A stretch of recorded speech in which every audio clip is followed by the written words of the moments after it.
person, we actually say to them, your eyelids are getting very heavy. So, in this case, the person comes out and says, I wasn't hypnotised. Definitely not hypnotised. I heard everything you said. And we say, absolutely you heard everything we said, because that's how hypnotism works. But, do you remember when your eyes were, you couldn't open your eyes? And they go, oh yeah, that was freaky. And do you remember when your legs were kind of locked on, oh yeah, I can't believe that, that was amazing. Well, yes, you were hypnotised. But some people are actually more susceptible than others. And hypnotism is about actually, you are the hypnotiser. The hypnotist is actually a tour guide. They don't actually hypnotise you, hypnotise yourself. And in fact, as you're driving home and you're on autopilot, or when you turn on a TV and you're watching commercials that you don't know that's going in, and your wife or partner says, oh, we need to buy one of those, and you can't even remember what it was, you're actually in a hypnotic state. So you hypnotise yourself all the time. But what we do in hypnosis is to actually help those limiting beliefs and grab them and say, that's not true, this is what is true. And interestingly, do you want to know what hypnotism feels like? I'm not going to hypnotise you, but stand up for a moment, I'll give you a demonstration to give you a bit of a feel, because this is exactly what it feels like. Now remember, everything works on emotion, right? So emotion, it has to be that if you're not feeling the emotion to it, if you're not living it, it doesn't make any sense. So what I'm going to get you to do is put your two hands out, and I'm going to turn your left hand and we're going to turn it around like that. Right, now closing your eyes, what we're going to do is imagine that you've got a very, very heavy ball, keeping your eyes closed, very heavy ball in your open right hand, very, very heavy ball, and it's pulling your hand down, heavy ball, and what I'm going to do in your right hand, left hand, I'm going to tie a balloon around it, and the left hand is going to lift. The left hand is lifting like a balloon, lifting, and the right hand is getting heavy with that ball, down with the right hand, and the left hand is getting lifting as the balloon is lifting the left hand up, and open your eyes. Now, why are people like this? When you're trying to start here, when you actually start realising it and you're going with the flow, that becomes real for you. Does that make sense? So that's what hypnotism feels like, because I can actually get you starting to sway. And I close your eyes and say, now imagine swaying forward and back. You actually start swaying. That's why we've got to be there to support you. Excellent. Well, thank you very much for sitting down. And you sit down if you like. Now, that just gives you a bit of an idea. That's exactly what hypnotism feels like. You're hearing something and you're actually just kind of following commands. But under a clinical scenario, we're actually trying to deal with messages that you want effectively in the subconscious to deal with things that are actually in there that you don't want. Okay, so remember, all your challenges are really around pictures, sounds or feelings. So if we're going to be working with you, that's what we're actually limited to. It's simple as that. You actually made fairly simple, but you actually are self-sabotaging yourself because you're allowing certain things to come into your thinking.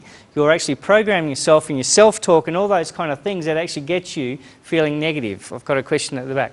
The anchors that you were talking about before, you can have multiple ones of those on top? Absolutely. You can what we call stack anchors. You can put anchors on top of one another. But imagine if you actually had anchors stuck on top of one another and someone took the bottom out. You could actually collapse them all. We have scenarios, there's actually in therapy, we actually realise that emotions, they have a hierarchy.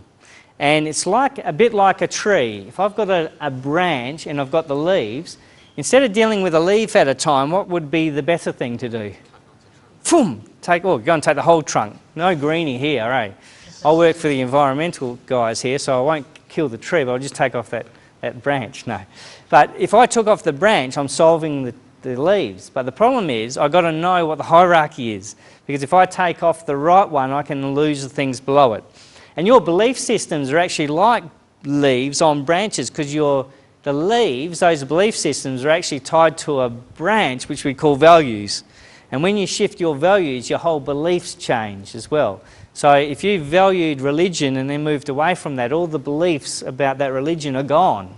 And that's why you can see some people that are so set up in one particular religion, and then they actually leave that religion and go to something else, and every part of their beliefs have changed. You think, wow, that's a major shift. And you've probably seen people that do that. That means that they've been pushing at the values end. Okay. Now, a couple of techniques you can use, and this is one of the most powerful techniques, is what we call the reject and replace technique.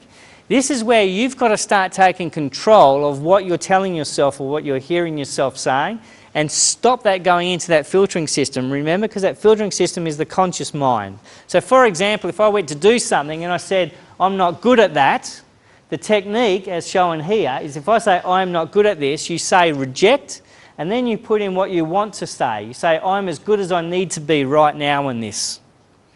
Now what you're doing, anytime you realise you're self-sabotaging yourself, you're saying negative sayings, you're doing something negative. Now if that's going into the subconscious, and you're saying that enough, that becomes the belief system. And once you've got a belief system that you're not good enough at it, what happens? You become not good at it. If you kept saying you're not good at maths, and you kept saying I'm not good at maths, you're not good at maths, and subconscious goes, what, we're not good at maths? So as soon as someone says, can you add that up, you go, subconscious goes, better find someone else, I'm not good at maths. And then what happens? You start actually having issues around it, because the subconscious is always trying to fulfill whatever you've set up as truth. So this way, you now have the tool to say, whenever you say, hear, or do something that is negative going into your brain, you can stop it. You actually tell the subconscious, reject this, or the other way is cancel. Cancel, and you put something in. So even when I'm a professional speaker, if I'm saying something like I'm not good at maths, who's actually saying that? Me. I've got to be careful, because whatever examples I give, my subconscious is listening to me saying it, right? So I've got to actually say, when I give an example, I've got to go, cancel, you're great at maths, and then keep going. I had a friend of mine, a hypnotist, and one next minute he's actually pumping weights all the time and getting right into fitness, and I said, geez, you've changed your life, overnight. And he goes, yeah, and then he looks at me and goes, oh, that guy wanted me to help him with getting into the gym all the time. What happens when he was sitting doing the work with a gentleman, who else is listening? His subconscious. And if his subconscious is taken in, what happens? He starts actually doing the behaviour.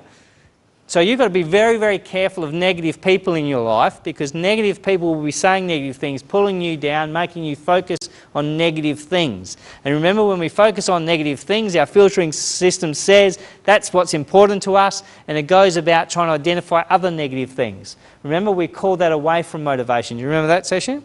And this is where I go to work and something bad happens, and I focus on that and go, oh, I don't like that. Well, the subconscious goes, oh, you want to see all the things you don't like? And I go, well, look at this, look at this, look at this. And then next minute, you think the work is the worst place to be, all up, and you leave. So you leave, and then what happens? You get away going, actually, that wasn't that bad of a job. What happened there? Because you were not taking control of your mind. You were allowing it to focus on the negative. And when you focus on the negative, that's what gets anchored and reinforced. Now, an important thing for you to always do is to start listening to what you're saying. Start listening to those records. Because the easiest way for you to change the record, if you can't go to someone or help you or you're stuck, remember, whatever record plays the loudest volume is the one that wins. I can do this reject technique, reject and replace. I can do affirmations, I can do all those things that overrides any record I may actually be playing today. And you have the total power to do that, because you are the record player. So if I became consciously aware of a record I was playing, as soon as I hear that record, what do I say? Reject, and then I actually replace it with something I want. And then if I realise that was impacting my life, I'd actually start trying to speed it up by doing affirmations. And an affirmation that would actually take away that belief system. And then you are actually playing the record that actually improves your life. Another technique is what we call CIA technique. Now, CIA is something that I came up with that's now taught around the world by psychologists, and it's very simple. When my wife met me, she was talking about, you're one of these people that explodes, you're doing all these things and then you're holding it in because I'm not seeing you really under pressure. And I went, what are you talking about? And she said, well, you kind of hold it in, you're one of these people of emotion, and then boom, it comes out. And I said, oh, no, CIA technique. And there's a couple of people that have bought one of my books here. Who grabbed the books? Have you got the CIA area yet? Yeah. So the CIA is very simple, because CIA, I came up with that because it's so simple to remember.